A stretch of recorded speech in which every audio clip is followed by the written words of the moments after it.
ஜோஹோ நிறுவனத்தினுடைய சிஇஓ பத்மஸ்ரீ திரு ஸ்ரீதர் வேம்பு அவர்களை பற்றிய ஒரு சிறிய குறிப்பினை இந்த நேரத்தில் நான் பதிவிட விரும்புகிறேன். மகாத்மா காந்தி அவர்களை போன்ற ஒரு எளிமையான தோற்றமல்ல, வாழ்வியலும் அப்படியே அவர் வாழ்ந்து வருகிறார். புரட்சியாளர் அம்பேத்கர் அவர்களுடைய எண்ணத்தை பிரதிபலித்து வருகிறார். எப்படி என்றால், இன்று தமிழ்நாட்டில் இருக்கின்ற தாழ்த்தப்பட்ட பிற்படுத்தப்பட்ட இளைஞர்களை எப்படியாவது முன்னுக்கு கொண்டு வர வேண்டும் என்கின்ற எண்ணத்தின் அடிப்படையிலே இன்று அவர் செயல்பட்டு கொண்டிருக்கின்றார். அதே போன்று கர்ம வீரர் காமராஜர் அவர்களை போன்ற எண்ணம் அவர் மனதிலே குடிகொண்டிருக்கிறது. கல்வியை அனைவருக்கும் கொண்டு சேர்க்க வேண்டும் என்கின்ற ஒரு உயரிய நோக்கத்தில் அவர் வாழ்ந்து வருகிறார். தன்னலமற்ற ஒரு வாழ்க்கையை அவர் வாழ்ந்து வருகிறார். அதே போன்று புரட்சித் தலைவர் எம்ஜிஆர் போன்று வள்ளல் குணம் படைத்தவர். இப்படிப்பட்டவரை தமிழ்நாட்டில் பிறந்ததற்கு நாம் எல்லாம் கொடுத்து வைத்திருக்க வேண்டும், புண்ணியம் செய்திருக்க வேண்டும். அவர் பாதுகாக்கப்பட வேண்டும். நம்ம தமிழ்நாட்டு மக்கள் அவரை தலையில் வைத்து கொண்டாட வேண்டும் என்ற அவசியம் இல்லை, ஆனால் அவரை பாதுகாக்கப்பட வேண்டும். அப்படிப்பட்ட ஒரு நல்லெண்ணம் படைத்த அந்த ஸ்ரீதர் வேம்பை பற்றி இவ்வளோ விஷயங்கள் நம்ம பேசுறதுக்கு இருக்கிறது.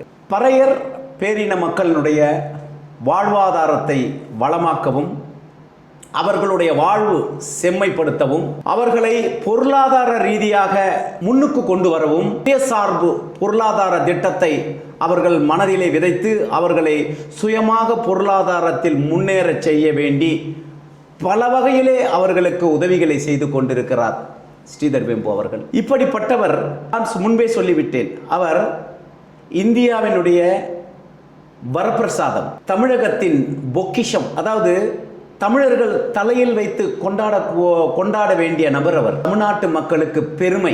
தமிழ்நாட்டு மக்கள் அவரை அடைந்ததற்கு, அதாவது அவர் இந்த மண்ணில் பிறந்ததற்கு நாம் எல்லாம் புண்ணியம் செய்திருக்க வேண்டும். பறையர்களுடைய வாழ்க்கைக்காக, பிற்படுத்தப்பட்ட மக்களின் வாழ்க்கைக்காக தன்னுடைய வாழ்நாளை அர்ப்பணித்தவர். அந்த மக்களுக்காக வாழ்நாளை மட்டுமல்ல, தன்னுடைய மிகப்பெரிய பங்களிப்பை வழங்கி கொண்டிருக்கிறார், இன்றும் செய்து கொண்டிருக்கிறார். தமிழ் மீது கொண்ட அவருடைய அக்கறையினால், தமிழ் மீது வைத்திருக்கின்ற மிகப்பெரிய அதை இனம் புரியாத ஒரு பாசம் அவருக்கு.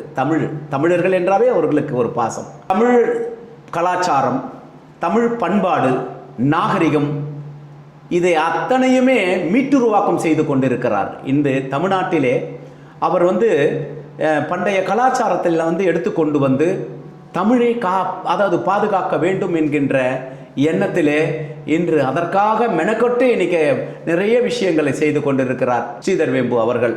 அது மட்டும் இல்லை, இன்னைக்கு அவரை பற்றி சில விமர்சனங்கள் திமுக காரர்கள் வைத்திருக்கிறார்கள். இதற்கு காரணம் என்ன என்பது அனைவருக்கும் தெரியும். அதாவது லஞ்சமற்ற ஊழலற்ற ஆட்சியை தமிழ்நாடு அடைய வேண்டும், ஊழலற்ற ஆட்சி தமிழ்நாட்டில் நடக்க வேண்டும், லஞ்சம் இருக்கக்கூடாதுன்னு சொல்லிட்டு அவருடைய கனவு அது. அந்த கனவு பலித்து விட்டது. அதற்காக அவர்கள் மாண்புமிகு விஜய் அவர்களை அவர் பாராட்டுறார். மாண்புமிகு விஜய் அவர்கள் முதலமைச்சர் ஆனதற்கு அவர் தன்னுடைய பாராட்டுதலை தெரிவிக்கிறார். இது அவர்களுக்கு பொறுக்கவில்லை. யாருக்கு? திமுக காரர்களுக்கு. ஆகையால் அவரை தவறுதலாக விமர்சனம் செய்து வருகிறார்கள். என்ன தகுதி இருக்கிறது திமுக காரர்களுக்கு திரு ஸ்ரீதர் வேம்பு அவர்களை விமர்சனம் செய்ய? எந்த வகையிலும் ஊழல் அவர் செய்ததில்லை, யாரிடத்திலும் லஞ்சம் வாங்கவில்லை, தன்னுடைய சொந்த உழைப்பால் முன்னுக்கு வந்தவர். அதுவும் தமிழ்நாட்டு மக்களுடைய வாழ்வாதாரத்தை எப்படியாவது வளமாக்க வேண்டும் என்கின்ற எண்ணத்தில் செயல்பட்டு கொண்டிருக்கின்றார். எண்ணற்ற இளைஞர்கள் அவரை பின்தொடர்ந்து இருக்கிறார்கள். எண்ணற்ற பல லட்சக்கணக்கான இளைஞர்கள் பின்தொடர்ந்து கொண்டிருக்கிறார்கள். அவர்களுடைய வாழ்க்கைக்கு, அவர்களுடைய பொருளாதாரத்தில் அவர்களை முன்னுக்கு கொண்டுட்டு வரணும்னு சொல்லிட்டு ஸ்ரீதர் வேம்பு அவர்கள் முயற்சி செய்து கொண்டிருக்கின்றார். இப்படிப்பட்ட தருணத்தில் திமுக காரர்களுடைய வயிற்றெரிச்சல் இருக்கத்தான் செய்யும். ஏனெனில் பறையர் சமுதாயத்தை சார்ந்த மக்களுக்கு, அதாவது ஆன்மீகம் சார்ந்த விஷயங்களுக்கு அவர் அதிகப்படியான நன்கொடைகள் சொல்ல முடியாது. ஒரு கோவில் நீங்கள் கட்ட ஆரம்பிக்கிறீங்கன்னாவே அந்த கோவில்கள் கட்டுவதற்கு தேவையான அனைத்து உபகரணங்களும், அதற்கு தேவையான அந்த கட்டுமான பணிகளுக்கு தேவையான உதவிகளையும் அவர் செய்து வருகிறார். ஏனெனில் திருவாசகம், தேவாரம் இவை காக்கப்பட வேண்டும். ஏனெனில் தமிழினுடைய முழு அடங்கப்பட்ட தேவாரம் திருவாசகத்தை எப்படியாவது பாதுகாக்கப்பட வேண்டும். தேவாரம் திருவாசகம் சாதாரண அடித்தட்டு மக்களுக்கு போய் சேர வேண்டும் என்கின்ற உயரிய எண்ணம் அவர் மனதிலே கோலோச்சி எழுதுகின்றது. இதை நான் கண்கூடாக பார்த்தேன். அதாவது எளிமை அப்படின்றத விட அவர் எப்படிப்பட்ட எளிமையானவர் என்றதை நம்ம சொல்லி தெரிய வேண்டியதில்லை. எனக்கெல்லாம் அவர் பக்கத்தில் போகும்போதே ரொம்ப சங்கடமாக இருக்கும். ஏன்னா அவர் பார்த்தீங்கன்னா ரொம்ப ஆடம்பரமாக இருக்க மாட்டார், ரொம்ப அமைதியாக இருப்பார். ஒரு சாதாரணமான ஒரு சட்டை தான் போட்டுன்னு இருப்பார், ஒரு சாதாரண செருப்பு போட்டுன்னு இருப்பார், ஒரு வேட்டி கட்டிக்கிட்டு இருப்பார். அவ்வளவுதான் ஸ்ரீதர் வேம்பு. எளிமைக்கு சொந்தக்காரர், உலக பணக்காரர் வரிசையில் இருக்காரு, இந்தியாவினுடைய பணக்காரர். அப்படிப்பட்ட ஒரு மகான், அதாவது ஒரு உத்தம சீலர். காலம்தான் இப்படிப்பட்ட ஒரு மனிதர்களை, காலம்தான் இயற்கையே ஒரு 100 வருடத்திற்கு ஒரு முறை இப்படிப்பட்ட ஒரு உத்தம சீலர்களை அவதரிக்கும். அப்படிப்பட்டவர் தான் இந்த நூற்றாண்டு புருஷர். அவர் இந்த நூற்றாண்டு புருஷர். அவர் யாரு?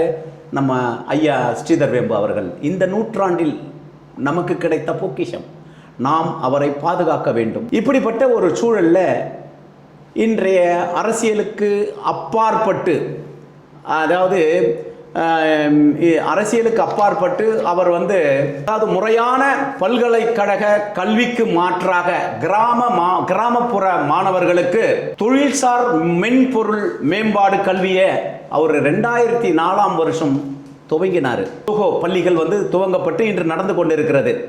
நான் அவர் கடந்த மாதம் அவருடைய திருவாசகம் முற்றோடுதல் விழாவிற்கு நான் சென்றிருந்தேன். அந்த நேரத்தில் அவர் பார்க்கும்போது அவர் வீட்டிலேருந்து நடந்து வராரு. அவர் எதற்காக இப்படி இருக்கிறாருன்னு வியந்து பார்க்கிறேன். அவருடைய எண்ணங்கள் என்ன, அவர் எதற்காக இப்படி ஒரு எளிமையை பின்பற்றுறாருன்னு எனக்கு ஒண்ணுமே புரியல. இப்படிப்பட்ட பணக்காரர்கள் ரொம்ப ஆட்டமா ஆடுவானுங்க. தமிழ்நாட்டிலும் சரி, இந்தியாவில் இருக்கின்ற பணக்காரர்களும் தமிழ்நாட்டில் இருக்கின்ற புது பணக்காரர்களும் அவர்கள் எப்படி ஆடுகிறார்கள் என்கின்றே தெரியவில்லை. அப்படிப்பட்ட ஒரு வாழ்க்கையை அவர்கள் வாழ்கிறார்கள். ஆனால் இப்படிப்பட்டவர் இவ்வளோ பெரிய கோடிகளுக்கு, இவ்வளோ பெரிய பணக்காரர், எத்தனையோ கோடிகளுக்கு சொந்தக்காரர், இன்னைக்கு ஒரு சாதாரணமான ஒரு விளிம்பு நிலையில் இருக்கின்ற மக்கள் வாழ்கின்ற ஒரு வாழ்க்கையை வாழ்ந்து கொண்டிருக்கிறார் என்றால் இது எப்படிப்பட்ட எந்த நாட்டில் நாம் இருக்கிறோமே என்றே எனக்கே தெரியவில்லை. அதாவது இப்படிப்பட்ட மனிதர்கள் இருக்கிறதுனால தான் மாதம் ஏதோ ஒரு 2 மாசத்துக்கோ 3 மாசத்துக்கோ ஒரு முறை மழை பெஞ்சுக்கிட்டு இருக்கு. அவர் தென்காசியில் இருக்கிறாரு. நான் இதுக்கு இடையில நந்தனார் கோவிலுடைய நிகழ்ச்சிக்கு போகும் பொழுது அவரோட பேசியிருக்கிறேன். அவருடைய அனைத்து ஆன்மீக பணியும் கண்டு பூரித்து போயிருக்கிறேன். அதே மாதிரி என்னுடைய தம்பி அங்கே இருக்கிறார். தம்பி என்பவர் வள்ளலார் நந்தனாருடைய வாரிசு தம்பி பரமகுரு அவர்கள். அவர் தேவாரம் திருவாசகத்தை முழுக்க பயின்றவர், ஒரு மிகச்சிறந்த ஒரு கலைஞர். ஏன்னா அந்த சிற்பி. அப்படி நந்தனார் கோவிலுக்கு கட்டியிருக்காங்க. அவர் நந்தனாருடைய வம்சாவழியை சார்ந்தவர். அந்த கோவில் கட்டி அந்த கும்பாபிஷேகத்தை அவர் தான் நடத்தினார். அந்த விழாவுக்கு போகும்போது அவரை சந்தித்தேன். அவருடைய சந்திப்பும் போது மிகப்பெரிய விஷயங்கள் அவர்கிட்ட இருந்து நான் டே பை டே அவர்கிட்ட இருந்து நான் கற்றுக்கிட்டு இருக்கிறேன். எளிமையின் பற்றி இல்லை, அவருடைய நாலேஜ், அவருடைய அறிவு கூர்மை சான்ஸே இல்லை.